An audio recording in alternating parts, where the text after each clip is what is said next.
रमजान में फलों का मुकम्मल बाइकआउट। आप माशरे की मदद कर सकते हैं और रमजान में फलों की खरीदारी ना करके भी गरीबों की मदद कर सकते हैं।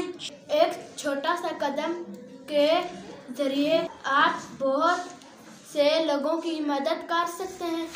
रमजान के इस महीने में मसनूई महंगाई से गरीब आदमी फलों से महरूम है, जिसके बारे में सोचने का वक्त है। आपकी मदद के जरिए गरीब लोगों के लिए एक मददगार कदम उठाया जा सकता है। फलों की खरीदारी ना करके आप इस रमजान में दूसरों की मदद करने का एक नेक कदम उठा सकें।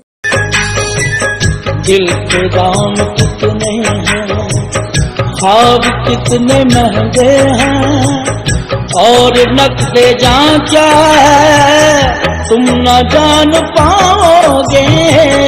शहर के दुकानदार, शहर के दुकानदार।